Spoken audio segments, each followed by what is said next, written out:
Assalamualaikum warahmatullahi wabarakatuh. Salam sejahtera dan selamat datang teman-teman semua. Terima kasih atas kesempatan yang diberikan. Pada kesempatan ini saya akan mempresentasikan atau membahas dan mendiskusikan mengenai salah satu tugas yang diberikan di mata kuliah K3, program studi pendidikan profesi di Universitas Indonesia. Untuk studi kasus yang saya ambil yaitu studi kasus yang terjadi belum lama ini dan memberikan dampak yang negatif, kerugian material maupun material bahkan korban nyawa, yaitu kebakaran data center di Gedung Cyber 1 di Jakarta. Perkenalkan, nama saya Rilvan Sastri. Saya salah satu mahasiswa program pendidikan profesi insinyur di Universitas Indonesia. Nah, NPM 2206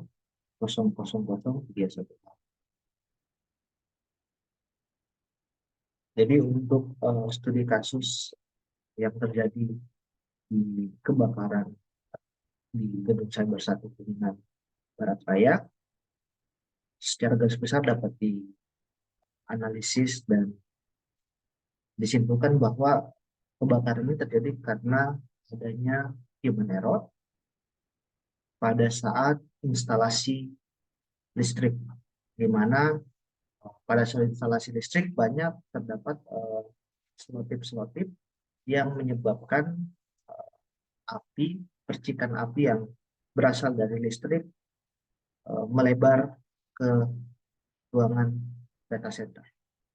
Untuk video akan saya berikan di deskripsi mengenai contoh video yang ada yang saya ambil langsung dari Kompas.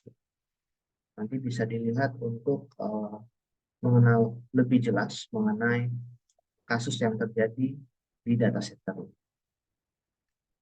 Untuk analisis dapat dibagi menjadi dua. Kami mencoba untuk menganalisis menggunakan dua metode, yaitu menggunakan fault tree analysis dan juga event tree analysis.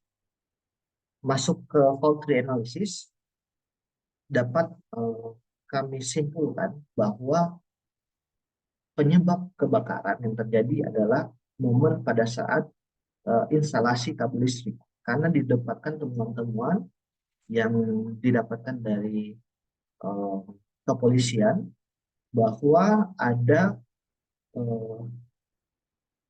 instalasi listrik yang tidak sesuai dengan SOP, di mana di bagian instalasi ini ada bentuk-bentuk isolasi yang tidak sesuai dengan standar operasional prosedur, dan itu menyebabkan terjadinya penyebaran api. Jika seandainya ada percikan api yang terjadi pada saat operasional di data center dan tidak ada isolasi, maka tidak akan terjadi kebakaran. Yang akan terjadi kemungkinan besar hanya server shutdown, di mana instalasi kabel listrik yang memadai akan menghambat terjadinya kebakaran. Apalagi kita ketahui bersama bahwa di data center itu ada banyak barang-barang mudah terbakar. Sehingga jika ada sedikit saja percikan api yang terhubung dengan alat-alat yang tidak sesuai standar operasional prosedur seperti isolasi, maka akan terjadi yang namanya kebakaran atau insiden kebakaran. Selain itu kami juga menganalisis melalui event tree analysis, di mana kami memiliki yang namanya electrical installation safety yang sudah pasti ada di semua data center yang dibangun, meskipun standar-standarnya tergantung dengan sertifikasi apa yang mereka gunakan, seperti mungkin sertifikasi ISO atau mungkin hanya menggunakan sertifikasi standar nasional. Namun pada umumnya untuk mengelola data center atau membangun data center perlu perlu ada namanya standar-standar yang sudah baku. Dan di sini dapat kami analisis bahwa jika dalam penerapan SOP tersebut dilakukan sesuai dengan standar prosedur, maka kemungkinan untuk terjadinya insiden itu sangat kecil, kurang dari 0,001 jika seandainya prosedur itu dilakukan dengan baik. Dan merujuk dengan analisis yang kami lakukan, jika terjadinya korslet listrik seperti poin merah di bagian, saya kurang tahu kalau bisa diklik sebentar. Ops.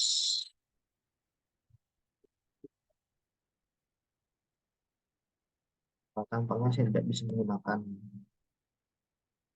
pointer. Oke, langsung saja di bagian 5 dari atas ada korslet listrik. Jika terjadi korslet listrik, maka kemungkinan akan terjadi kebakaran itu hanya kecil, yaitu 0,3, dengan asumsi bahwa electricity installation safety itu tetap dilakukan. Namun akan terjadi kesalahan fatal jika ada percikan api dan ada bahan-bahan yang mudah terbakar, lalu ada penghubung api tersebut seperti yang kita analisis di fault tree analysis method tadi, seperti isolasi, maka akan terjadi resiko kebakaran yang lebih tinggi, yaitu sekitar 0,8%, seperti yang ada di samping saya jika ada kebakaran. Sehingga perlu dilakukan analisis-analisis yang lebih mendalam, yaitu dalam bentuk sebagai berikut. Yaitu yang pertama dalam bentuk preventif, di mana dalam skenario kita dapat mendesain dalam data center bagian-bagian infrastruktur yang memperhatikan, selain memperhatikan standar operasional prosedur, tapi juga menyediakan hal-hal preventif untuk mencegah kebakaran, seperti desain ruangan server yang memperhatikan suhu ruangan. Hal ini diperlukan untuk prevensi terhadap kebakaran dan penyebaran. Di data center luar negeri seperti yang bisa dilihat di gambar desain ini, semua fasilitas sudah diplan untuk memiliki air conditioner yang memadai.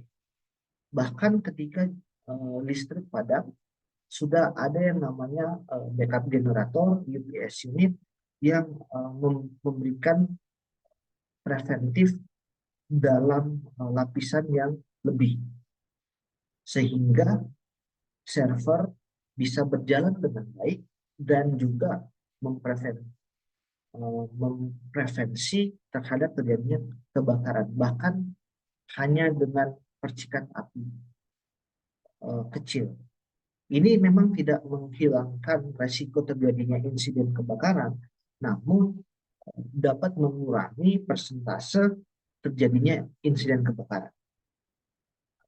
Karena sesuai dengan prinsip yang kita pelajari bahwa insiden itu tidak dapat kita hilangkan, namun dapat kita kurangi melalui persentase-persentase dan melakukan kegiatan-kegiatan preventif yang bisa kita lakukan dalam kasus ini, yaitu dalam mencoba memprevensi terjadinya kebakaran di data center. Selanjutnya, seperti yang saya jelaskan, jika seandainya kita sudah melakukan skenario preventif namun tetap kurang dan tetap terjadi kebakaran, ada hal-hal tambahan selain dari standar operasi prosedur yang bisa kita lakukan. Yang umumnya kita lakukan adalah menggunakan APAR. Bahkan untuk APAR sendiri atau alat pemadam pemadam kebakaran, banyak banyak dari SDM kita yang belum mengerti. Apalagi ini dalam unsur kelistrikan, banyak SDM itu kurang kompeten dalam penggunaannya. Ada yang coba menggunakan apar yang dalam yang berbahan busa, ada juga yang mencoba untuk memadamkan dengan air.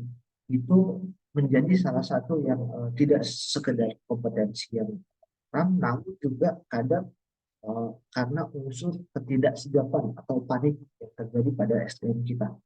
Sehingga perlu diadakan alat-alat teknologi pembantu yang otomat, yang memiliki unsur otomatisasi seperti inert gas fire system yang ada di dalam buku. Nah, sistem ini akan menggunakan elemen kimia argon dan gas nitrogen untuk melakukan supresi terhadap oksigen yang berada dalam ruangan server. Seperti yang kita ketahui dalam segitiga api bahwa eh, oksigen masuk dalam segitiga itu. Seperti unsur utama dalam memadamkan api bahwa cukup menghilangkan salah satu unsur dalam segitiga api, maka api akan padam. Hanya saja kekurangan dari inert gas fire system ini adalah karena dilakukannya supresi, maka ada kemungkinan data center, data-data yang berada akan hilang ataupun rusak. Sehingga perlu dilakukan prevensi tambahan lagi, yaitu dengan menggunakan semacam sistem ventilasi yang berfungsi untuk mengeluarkan gas tersebut setelah api padam. Sehingga selain melakukan mitigasi, kita juga dapat melakukan desain preventif lagi terhadap teknologi mitigasi ini. Ini diharapkan dapat membantu dalam mencegah dan memitigasi insiden kebakaran jika terjadi di kemudian hari. Apalagi dalam waktu ke depan di Indonesia sendiri akan dilakukan ekspansi data center secara besar karena kita memasuki era teknologi digitalisasi sehingga hal-hal seperti ini dibutuhkan untuk menjadi salah satu solusi preventif dan mitigasi untuk pengembangan ataupun pembangunan data center ke depan. Itu saja dari saya. Terima kasih dan selamat pagi, selamat siang, ataupun selamat malam. Bye-bye.